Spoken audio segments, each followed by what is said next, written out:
Welcome to the Being Known podcast with my friend, Dr. Curt Thompson. And my friend, Pepper Sweeney. We are here to discover and explore what it means to be truly known. Hey, Curt. You know, look at what we get to do. Look at what we get to do. I know. Right on. That reminds me of, do you remember the actress Ethel Merman? Yeah. So there's a theater story where she's heading to a matinee, probably like Hello Dolly or one of those shows that she did forever, right? On Broadway. Yeah. And she sees one of the chorus guys walking down the street, so she has her driver pull over and pick him up. And she just says, "Isn't it wonderful? We get to do it twice today. We get to do it twice." That enthusiasm, right? To which, the chorus guys are all like, "Oh, we got to do this twice today." Right? But that's how I feel, Curt. Me too, man. I'm so excited to be here with you. Highlight of my week. Yeah, and me too. Hopefully the highlight of our listeners' week. Yeah. We got to think of something different to call our listeners. We do. Right? Yes, absolutely. There are different podcasts who they have their communities and they have names for them, and so we're the Being Known podcast. We should call them beings. The beings. The beings. Hey, to all of our beings out there. To all of the beings. It sounds godlike. It's like the beings. The beings. We could call them the knowns. The knowns. The only problem with that is they'll think we're saying gnome. And I don't want to call anybody a gnome. No. Nobody would want to be called a gnome. I don't think so. I know that. We have to, I love the name of our podcast, but it doesn't easily lend well to naming our audience participants, our listeners. Why don't we poll them? We should poll the audience. That's a great idea. So the pollers. What do you want to be called? We want to call you something besides just listeners. So right. What do you want to be? What would you want to be called? So let's see. They could email us. Do you know the email address? Me? I don't. Because I don't. Wait. Can I just say? Because I don't email us, I'm not in the practice of knowing what that email address is. I get that. It's Amy informed me of what it was. The keeper of all things. It is beingknownpodcast@icloud.com. Beingknownpodcast@icloud.com. Drop us a line. Let us know what you want to be called.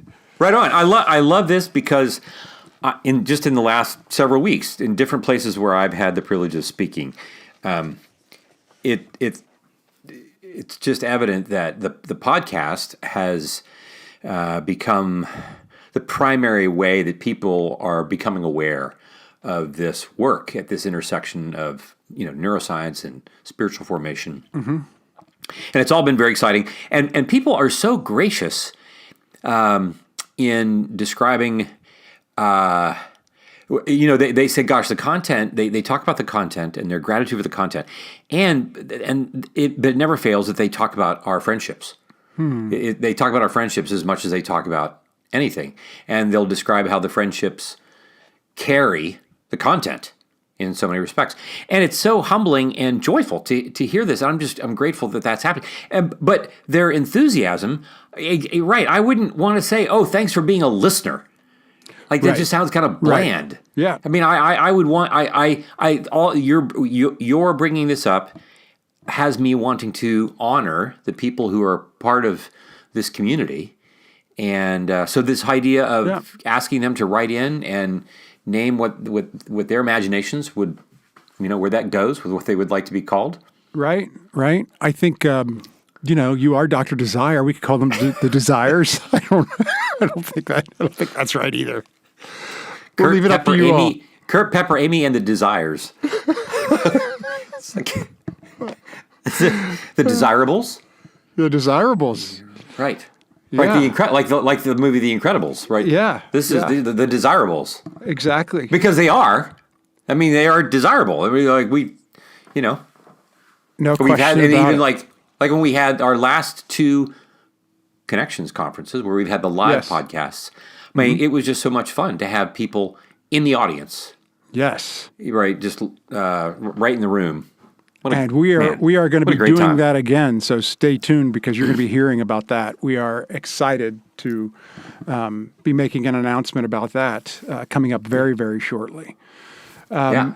Yeah. So Curt, excited to be continuing on in this great book of yours, The Deepest Place, Suffering and the Formation of Hope. And we continue to encourage you all to get the book so that you can go through these episodes with the chapters that you're reading, because I think you'll find it very fruitful if you do. And it's been so fun to have these conversations with you. So this episode is revolving around character, and I'm really excited to have this conversation. You begin the book in the first chapter with a scripture, and that scripture is the basis of the entire book, and each chapter is taken from that scripture. So I thought that it would just do us well to read through that scripture again here this morning, just to remind folks of where we are. How's that? Yeah, right on. That's great. Okay. So this is Romans 5, 1 through 5. Therefore, since we have been justified through faith, we have peace with God through our Lord Jesus Christ, through whom we have gained access by faith into this grace in which we now stand. And we boast in the hope of the glory of God. Not only so, but we also glory in our sufferings, because we know that suffering produces perseverance, perseverance, character, and character, hope. And hope does not put us to shame, because God's love has been poured out into our hearts through the Holy Spirit who has been given to us.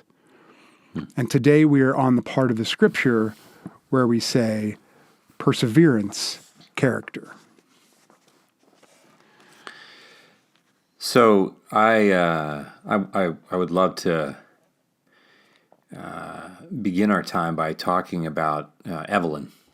Yes. And I don't have a lot of opportunities in the course of my work, my practice. I don't have a lot of opportunities where I've taken care of someone for as long as I have taken care of Evelyn, and it's almost 30 years, almost as long, just under the amount of time I've actually been in practice. I met her when she was 17, and she's now in her mid-40s. Wow. And hers has been a journey of perseverance that has led to character. I mean, she, if you were to kind of go through and have a picture of someone that would be next to every phrase in this passage of Scripture, the phrase that moves perseverance, character, like Evelyn's picture would be right there. And this is a person whose character has just emerged. She came to me when she was 17, as I mentioned. She was the youngest of six in a family that was, on the surface, a faithful family, a church-going family, and so forth. But she was the youngest of six. But the challenges in their family system were really tough, in that she had a couple of older siblings who had trouble with substance abuse and then had trouble with the law because of that. And then she also had an older sister, not one of those two folks that were having challenges with substance abuse, but she had an older sister who fundamentally just terrorized her growing up in the house. And I think part of the challenge was that her parents were so busy trying to take care of the fires that were taking place with these two older siblings that were having trouble with substance abuse, that things in the house were just kind of rather chaotic on an ongoing basis. And Evelyn just worked to keep her head down. But the problems would come up when, this older sister would do something, like she would she would blame her for things. She would take her clothes and then like and not ask. I mean, I understand. Like, so can I just say, like, girls apparently do this. Like sisters, my like gosh. share clothes. I have 4 sisters, right? And the amount of fights over clothes were, I mean, yeah, it was crazy because they would just go in their closet and borrow something without asking, and yeah. Oh my gosh! And I'm like, dudes don't do this. No. Like a bunch of brothers, like Tommy does not walk out with Bill's jeans on. He just doesn't Tommy wouldn't think to do this. Tommy would have no interest in wearing Bill's jeans. No. But and so this is not a complaint about like I don't know why women do that, but it is a phenomenon that happens, and I do acknowledge I don't understand it, but not because I think there's something wrong with it, but it's just Right. it is a thing. And this would happen, but it wasn't that she was borrowing her clothes, because this happens. It's the nature. Like I know other people who sisters do this, and it's like it's fine. Like they're great, and they're happy to do it, and so forth. But this became an act of terror, right? She would take her, and she wouldn't get the dress back, and all these kinds of things, and or clothing would get damaged, all these things. And then Evelyn would talk to her mother about it, and her mother would say, like, basically, stop. Can't you look around and see the 5-alarm fire that's happening here, and like. Why do you have to trouble me with this, this small paper cut that you have? Mm-hmm. And so she would basically retreat into her own head and into her books and her studies and so forth and so on. But then what happened eventually was she got to be about age 17 and things imploded. She just couldn't take it anymore. She got very depressed. And now her parents are like, oh gosh, the one kid in our house who's never given us any trouble now becomes yet one more sinkhole of all of our emotional and relational capital that we have to put in. And so they were not very happy about the whole thing. At the same time that they wanted to help her daughter, what they weren't really willing to do was to work on their own stuff. The parents weren't. But they were willing to get her help, and so she comes to see me, and we start to work on things. But one of the things, and she was pretty depressed when she came to see me, but over a long arc of her life, of the next 30 years, one of the things that we discovered was that her journey out of her depression was also a journey out of her family system. Which I would say a lot of our persevering work that builds our character is the work not just of our own change, but that change that necessarily means we are going to have to exit a system that continues to exist sometimes even after members of that system are no longer alive. Right. Because it exists internally. Exactly. Yeah. Hence, we persevere. Hence, that long work. It's not just that I'm going to the gym. It's that I'm going to the gym. That I'm going to Orange Theory 4 or 5 times a week. Because if I don't go next week, it doesn't take long for things to just go off the edge of the cliff. Right. But she was doing this, and as she did so, we discovered all this character, and this character that was forming even as she went to college, even as she got married, even as her first husband, she got her first kid, then her first husband was killed in a freak accident. And then now she's got 2 kids, but she's dating, and how do you do this?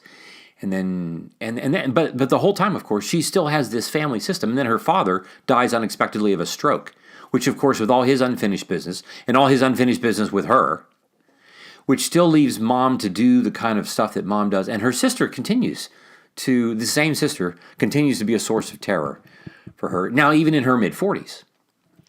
And so she is this manifestation of what it means for someone to become characteristic of a daughter of God, a sister of the King, because she has done all this work moving through these multiple and taking advantage of the work that she does with interpersonal neurobiology and all the things. And so what she has become is a person of character.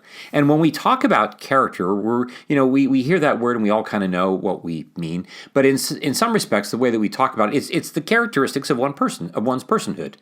Like we can say, oh, when I think of Pepper or Amy or Curt or John or Sarah, these are the words that come to mind. This is a person of integrity. This is a person of honesty. This is a person of this is a person who like loses their temper easily. This is a person who around whom I walk on eggshells. This is like all these things that everybody kind of knows.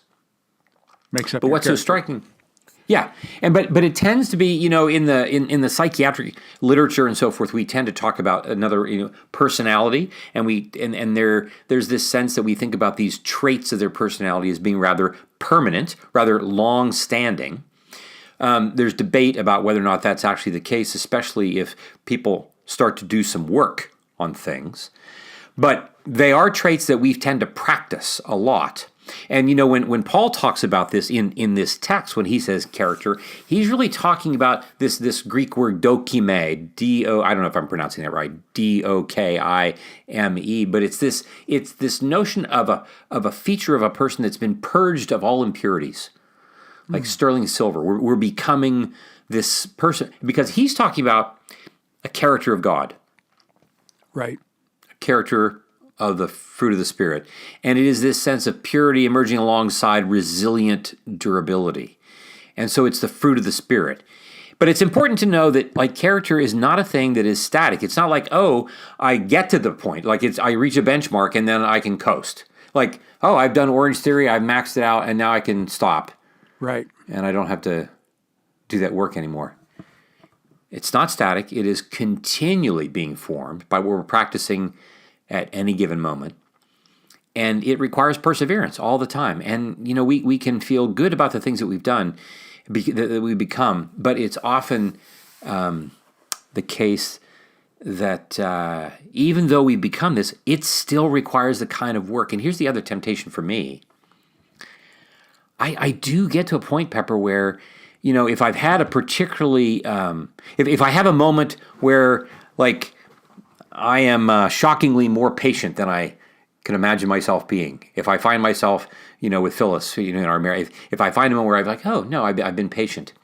I'm tempted to think, oh, I'm patient. I don't have to work on patience anymore. And, like an hour later, the test comes, and now I'm discovering how not patient I am. Right. Right. On the flip side of that, too, it makes me think of, times where I've done stupid things, where I've done, bad things. I'm not locked into that as my character either, because it's not static, and you can work on it, and you can change it, right? That's like right Please there. Say yes. Yeah, dude, that's the heart of the message. That's the heart of the message for Paul. Like, exactly. That's exactly right. That not only is it something that once we've come to a place where we want to be. Yeah. But also when we realize that we're in a place that we don't want to be. Right. That's also the really, really good news that my character will continue to be shaped into ways that I want it to be, despite the fact that, in this moment, I'm not what I want to be. And we like to say that there are resources that form our character. Our character is being formed at all times. We live in a world where most of us, if we live in the West, if we live in the U.S., if we live within a middle to upper middle socioeconomic strata, we are being formed. Our character is being formed by Madison Avenue. For those of us who are not old enough to know what that means, that's about marketing and advertising. Right. We're being formed by Google. We're being formed by Amazon. We're being formed by Apple. We're being formed by Instagram. We're being like, these are the formational things that are forming our character. And the thing is that I myself am usually the last person to know what my character is actually becoming. Others who are around me are far more likely to see who I am becoming sooner than I am. I mean, right. just think about it. Like, Phyllis is far more likely to see who I am and will name this in, albeit in ways that are loving and kind, and I'm like, no, I'm not. No, right. I'm not. Look, I'm not yelling. I'm not yelling. I am not yelling. And so we have to be aware that our characters, we want to have our character be formed by people and organizations, if you will. I want to be formed by bodies of things that are bigger than Amazon and Google. And so we talk about being formed by local congregations. It has become fashionable for people to, with COVID, to step out of local congregation involvement altogether. This is not a comment about whether or not you should or shouldn't be involved virtually. I mean, to be involved virtually, I know of some congregations where virtual involvement is doing really beautiful work with people.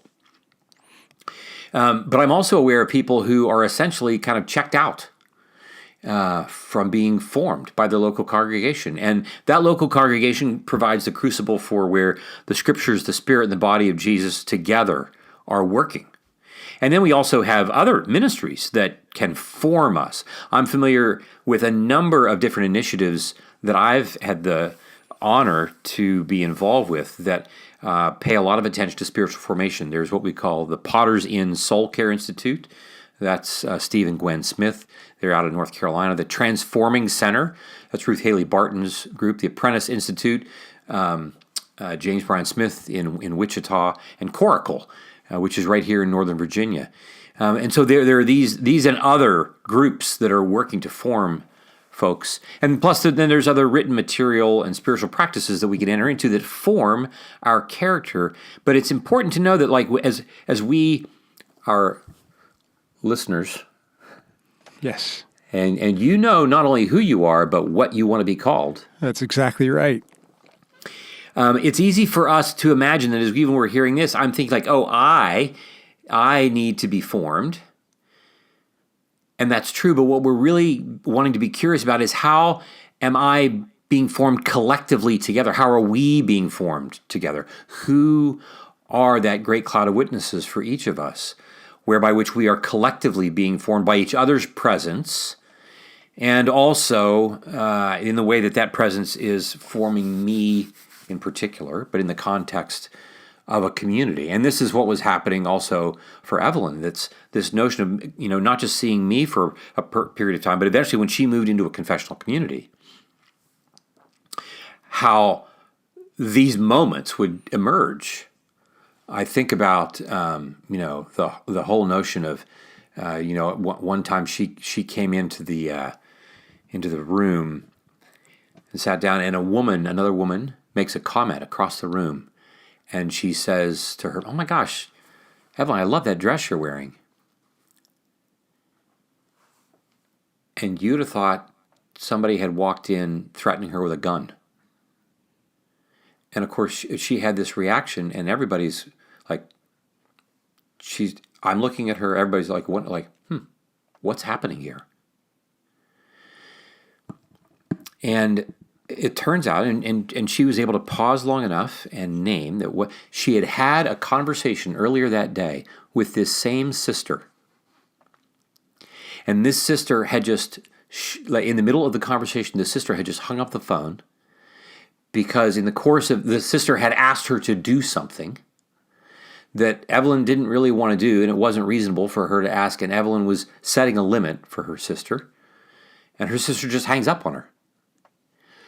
Which, as much work as Evelyn has done, it kind of reactivates, right, the whole thing about who this sister represents and the experience that she had with her regarding clothing growing up. I mean, she spent the better part of 10 years, like, being afraid of her sister and, like, how much of my clothing is going to be missing in the morning or whatever. And so all this to say is that even with all this work that we do, it doesn't mean that it's fail-safe or that it makes sure that we are never again going to have experiences where our implicit memory gets tagged. Right. But when it does, what will we do when that happens? And so we take advantage in these groups, in our confessional communities, we take advantage of not just, giving Evelyn some platitude about forgiving your sister or something of that nature. What we're really doing is we are employing the mechanics of what we do with interpersonal neurobiology. It's the 9 domains of integration, and it's what it means to be, what do you sense, and where do you sense it in your body, and all those kinds of things. We sense, we image, we feel, we think, we behave, as a way to give her things to hang on to regulate in that moment, to then be able to tell the story about where this is all coming from, where she's not just reacting to the comment that the other woman made in the group about her dress. This is about something different. But what's striking is that part of her character is not just that she is reacting. Her character also includes that when she reacts, she can use the community to help her pause. And then make a different set of choices than the ones that she was making when she was 17. Where the only choice she had was to just keep her mouth shut, keep her head down, and bury all these feelings of fear and anger and so forth until her body couldn't take it anymore, and then she couldn't get out of bed, and she eventually had to come for help. But this is a different way in which her character is being formed. It doesn't mean to have character does not mean I'm never going to be angry again. It doesn't mean I'm never going to be hurt again. It doesn't mean that my old story will never again be resurrected or reactivated at any given time. No, we can't guarantee that because you still have those neural networks available. This is why our friends in recovery movement, right? They'll say yeah, I've been sober for 20 years, and the only thing that stands between me and disaster is one drink. Yeah. Yeah. Which is why I say I'm an alcoholic, 20 years sober, because I know what is there, and we're waiting for new heaven and new earth to put on fully new brains, however that's going to be, however we're going to be as embodied creatures. And so we use these mechanics to form character through our rhythmic activity. One of the important things that would happen in these confessional communities, we've talked a little bit about this before, is that when Evelyn or others, when she would have an encounter, just like this one that I just described, when she would have an encounter in the community, she wouldn't just have this encounter in which she had this reaction, she paused, we observed it, we regulated it, she made a different choice to go forward. And so then she could say to the woman across the room, by the way, thank you so much for your compliment. I actually love this dress. And she could own the dress and not be afraid that it's going to be taken. But it takes a couple of minutes to gather yourself to do that. And she can do that by having help from other people. But we could just say, okay, great, we're going to move on. No, we're going to pause. So she has the experience, and the rhythm is now we're going to pause, and we're just going to pay attention to what's just happened. We're going to name that. And we are together going to reflect, this is what we all want to continue to be doing. Everybody is locking in on this and saying, because something like this might happen in the next 90 minutes. Something like this is going to happen somewhere between now and the next 6 months when we continue to be in this community together, forming each other's character. And so what we then can do when we have this experience where we have the encounter, then we reflect on what's happened, and we do that by naming scriptural texts that reflect what's just happened. And so she's able to say, for instance, gosh, I'm having this experience and you all are coming to my rescue and it's helping me transform what's happening to me right here in the room. And then we can link that experience to explicit texts. This is why we say that the texts are forming us, not because in the confessional community, not because we are just starting with a text and say, today we're going to talk about Luke 3:22. What we do is that we wait for the experience to emerge, and then we allow the experience to call forth the text that tells us what's happening in the room. And so we could say to her right then and there, this is close to what Paul's talking about in Colossians chapter 3 when he says, you've died, and your life is hidden with Christ in God. The you that has died is the part of you that is only reacting, the part of you that sees yourself as worthless, that sees yourself as unworthy of anybody's attention, the part of you that was like the 17-year-old who was just keeping her head down and afraid. That part is moving further into the background, and your life is hidden with Christ. Well, it's the body of Jesus. It's the people here in the room. This is Christ. Your life is hidden with Christ, like the real Jesus, who's more real than we are, who is represented and to be equated with like this body of people. Like, yeah, my life, she would say, yeah, I feel my life being hidden in this room with this group of people, and this group of people help me stay sane when I leave this place.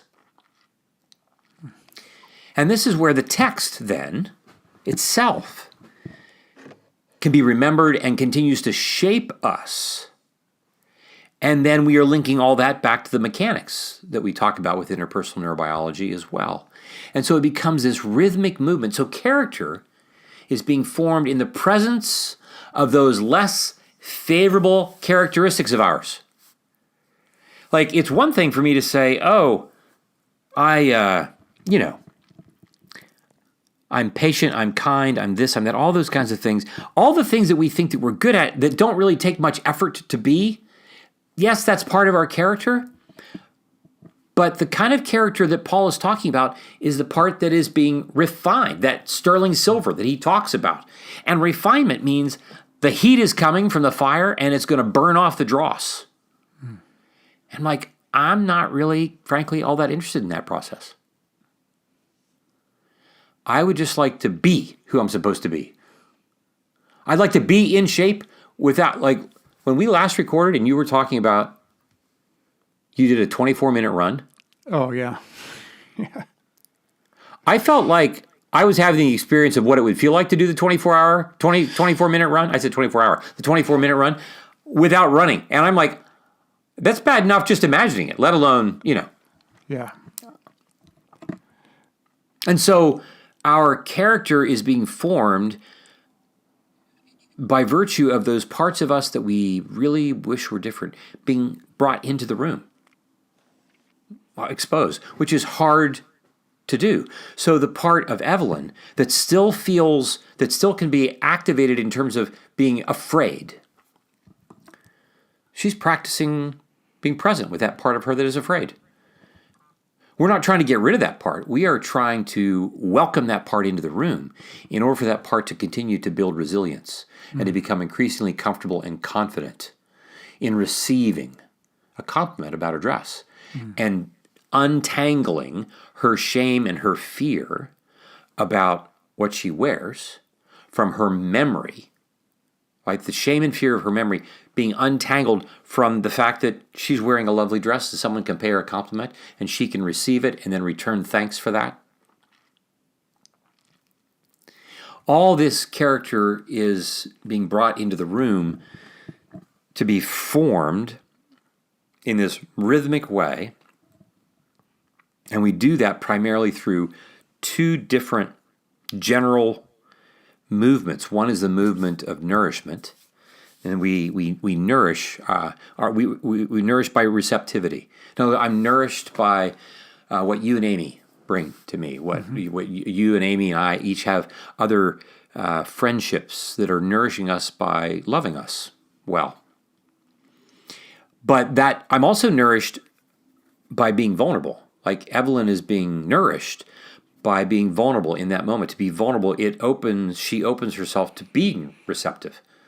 So that nourishment requires not just receptivity, but I got to be vulnerable in order to receive it. And then another way that I think we sometimes don't recognize that we can be nourished is the nourishment of service. Who are the people in our lives who would benefit from our being caring for them? Who are less fortunate, who are in more vulnerable places than we are? How can we be nourished by serving?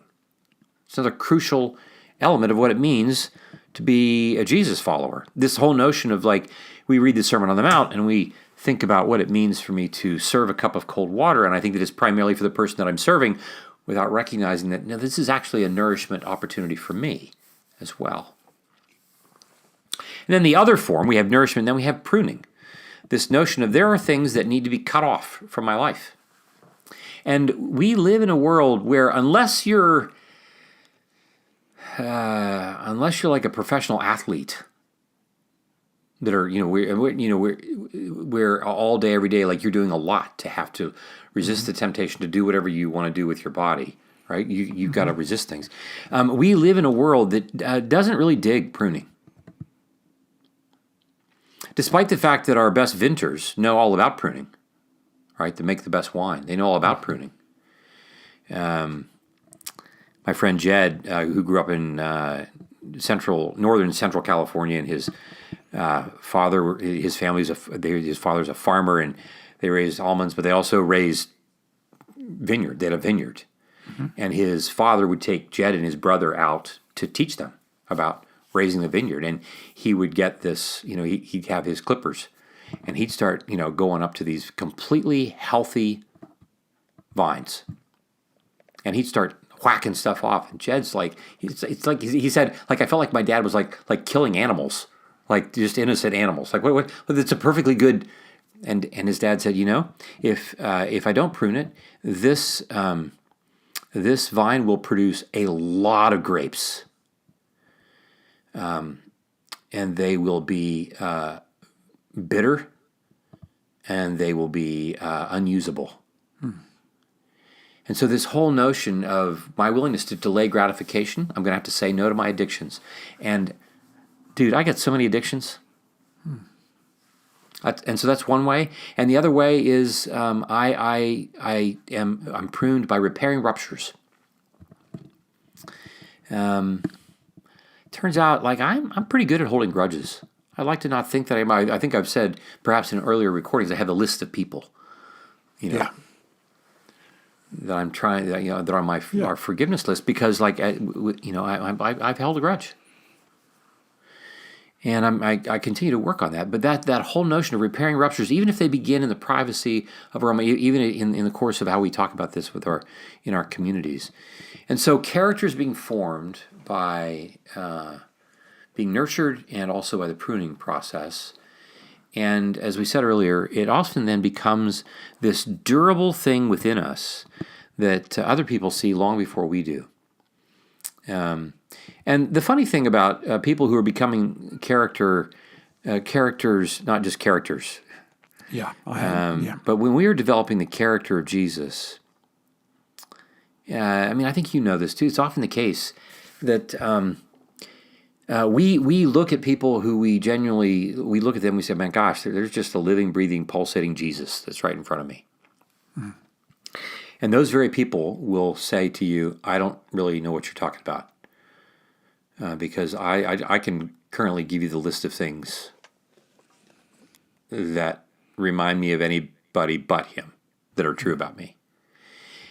And so this is why it is often helpful for us to be able to name for others what we see, and that we allow ourselves to take in the good work that God is doing, and to celebrate that and to be joyful about that, even while we continue to be aware of how that character is being formed, and to recognize, that character is something that other people witness. That character is light that emanates out to others. And we don't get there without perseverance.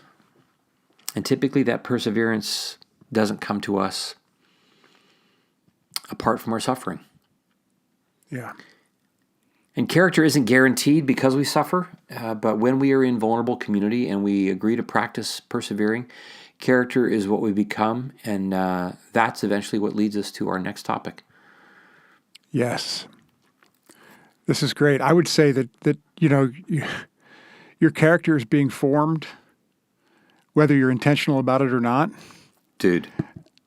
And if we aren't intentional about it, and others see what our character is before us, it's not going to be pretty. Yeah. Right? Yeah. Yeah. I see my youngest daughter who is in a nursing program, and she wants to be a nurse so bad.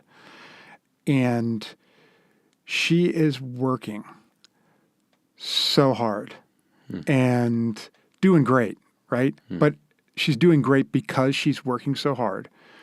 And she could be going out and doing things and all this stuff every day, but she's on it talk about delayed gratification, right? I mean, it's, and to see that in her has been a great thing, and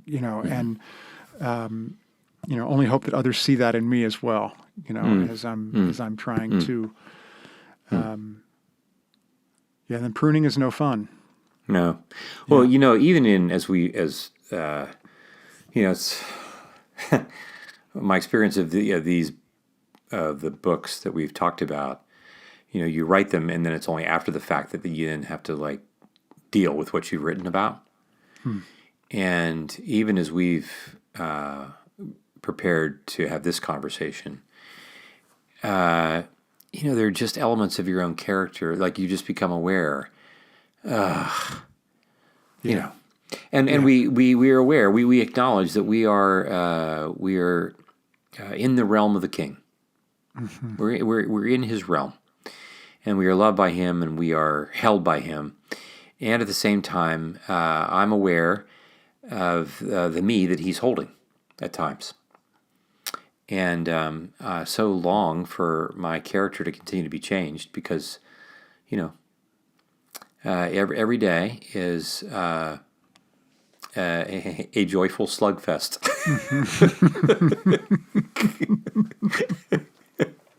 A joyful slugfest. That's awesome. Well, listen, we have an application for you all, whatever your names are. We have an application for you, our listeners, our beings, and that is this. So we want you to make a list of those traits that characterize your consistent, predictable self. Which of these do you want to be more of? Which of these do you want to be less of? And then consider taking the risk. And we realize that this might be a big one, of asking someone that you trust what it is like for them to live with you, and for them to be your friend. Consider asking them to name what characteristics of yours that they enjoy, and which ones would they love to see you strengthen. Okay, and then reflect, because there is a rhythm to it, and then reflect on what they offer you in light of your own reflection of your character. As we said, we know that this might sound risky, but then commit to praying over these traits, all of them, asking God to enable you to become more like Jesus when it comes to each one of these. After 6 weeks of prayer, reflect on how you see your life to be the same or different. Not to grade yourself, but to be curious about what more you long to become in which areas. All right. Curt, thank you for today. This is great stuff to It's great to think be about. with you, man, as always. Love you. Love you too, And brother. if you are watching on YouTube, stick around. Amy's joining us imminently.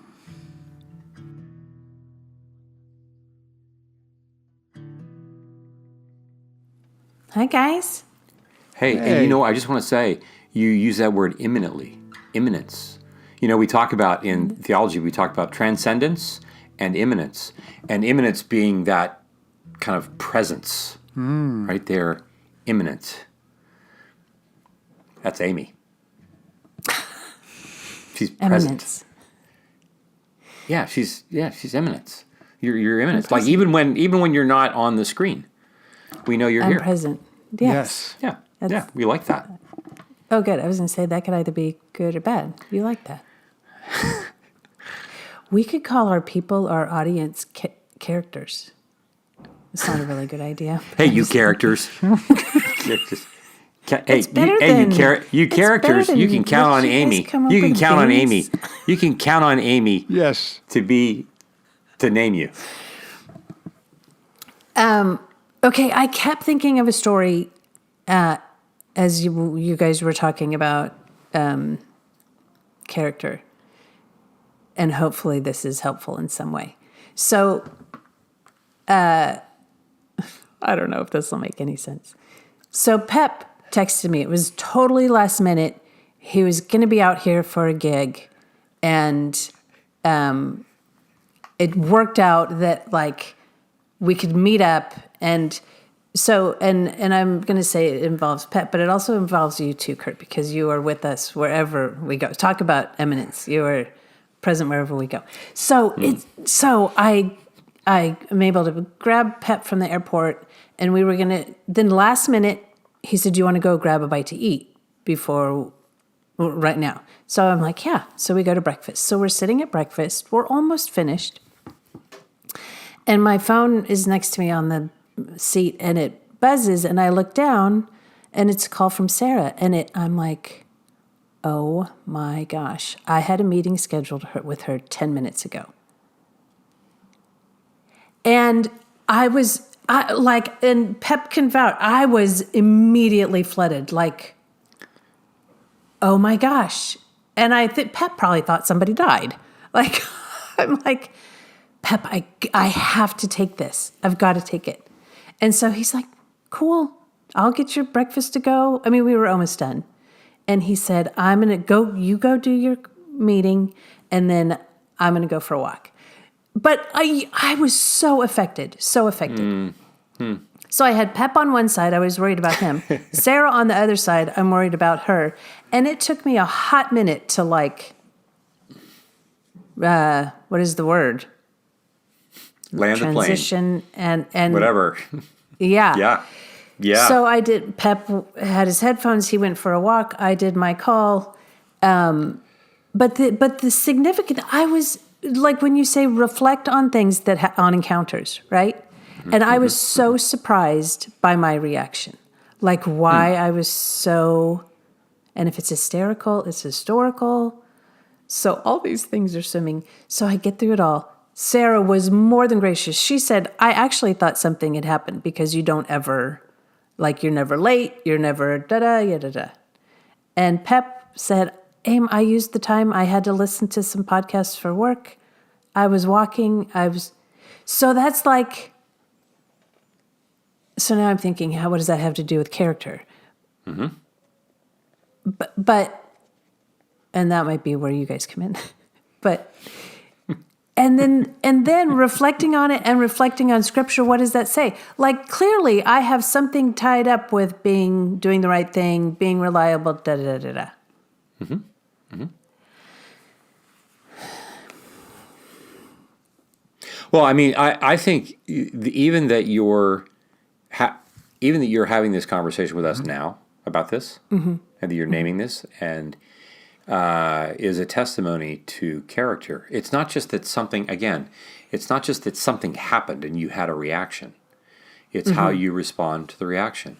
Mm-hmm. And it's like with this person, Evelyn, it wasn't just that she had a reaction. Now, for her, part of her work is that she, like you, I mean, she might say, why do I still have, I can't stand the fact that I still have a reaction when somebody pays me a compliment about my dress. Yeah. And it's so easy to go down the shame rabbit hole where we say, I know that I've made gains. I know that my sister doesn't have the same degree of control over me. I don't react in the same way in general. But how is it I'm in a room of people that I know that care about me, a person who pays me a compliment, a person who, like, I know is my friend. And this person pays a compliment, and it's this bid for intimacy that somehow finds the seam. Mm-hmm. And there's this reactivity. And then the temptation is for us to then judge our reaction. Mm-hmm. Mm-hmm. If evil can't stop your progressive growth in character because of all the work you're doing, then it's going to look for some other way to do it. It's going to it's going to leverage the smallest of moments to distract you into thinking, why am I, all the things, but here we are talking about it. And it's a testimony to the character, to your character development and depth, because you're able to reflect on it in the way that you are. Mm-hmm. And the more that we are reflecting on reflecting on my hysterical moment, the more that reflection actually helps alter the history. And by that, I don't mean it doesn't go back and change things in time before, it doesn't like redo history there, but it means my response to history is different now, which means that the overall package of history is changing. Right. Mm-hmm. I find that I'm often in the present realizing that I'm using tools that I needed in the past that I don't need anymore. Yeah. make sense? Yeah. Yes, makes great sense. Can you give an example of that? Yeah, I can give an example of that. We've talked about this in the past, and the one thing that's come up recently with me is just a reaction to I don't know whether it's authority or what you would say, but a reaction to certain temperaments and things that have taken me back to relations with my father when I got to a point, like junior high school, where I would hear him come home and I would sneak out the cellarway door because I didn't want to deal with what was going to be coming my way. It wasn't going to be any physical violence, just so the listeners know, but it was not Unpleasant, something that though, for sure. unpleasant. Yeah. And so I would have this flight reaction. I got to get out of here. I got to get out of here. And I was finding myself that happening to me in the present, in where I am now in life, and I recognized it. And I wrote a little mantra out saying, Lord, don't let me be the child that needs to run out the cellar door today. Let me be the man that realizes that I don't need a cellar door. Yeah. It's beautiful. And so it's I think there's a lot of tools that we may have needed at one point in our lives, but through the work and perseverance, we can put down. And we need other tools, but that's to your earlier point, Curt, that still comes up, and we still have to keep doing the work on it. Yeah. Yeah. Yeah. I think about this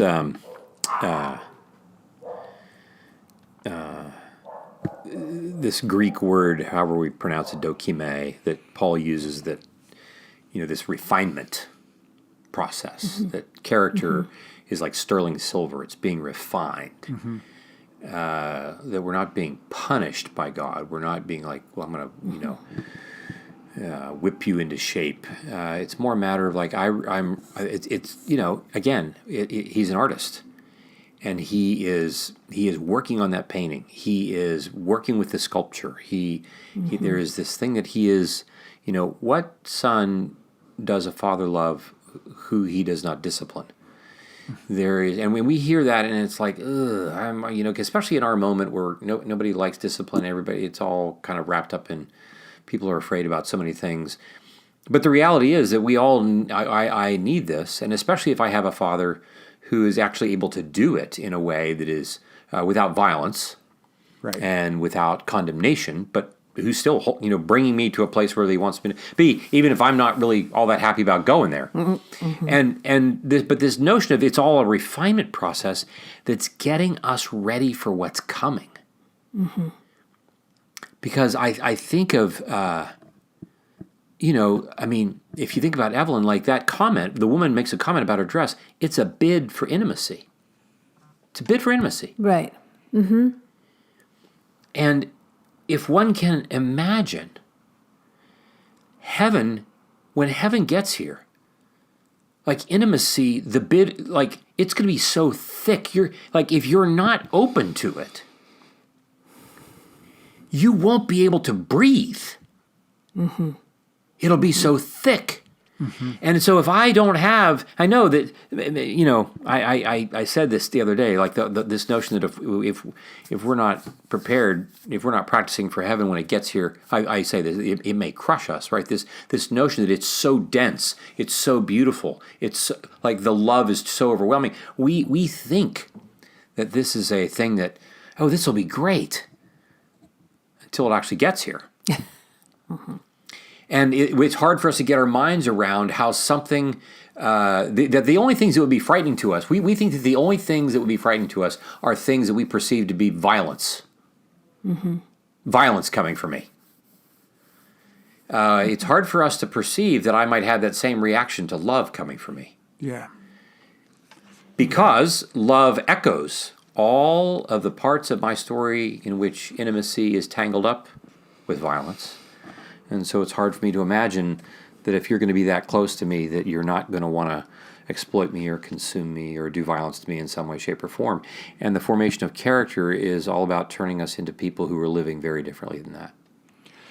Yeah, that's the quote in the book. One of the first quote that I underlined in the book was, "For to give, we first must receive, and there is nothing more difficult, no harder work for humans to do than to be receptive to love." Mm-hmm. Yeah. Yeah. Yeah. It's good stuff. Yeah. Yeah. Great Yeah. stuff. Yeah. Thank you. Right on. Thank you for today. Until next week, you guys. Thank you. All right. We'll see you. Bye. Bye. This podcast is produced by Curt Thompson, Pepper Sweeney, and myself, Amy Chella. Audio production and editing is by Keaton Simons. Video production and editing is done by Mark Gould. If you'd like to connect with us, you can find us on social media at BeingKnownPod. If you like this podcast, tell a friend.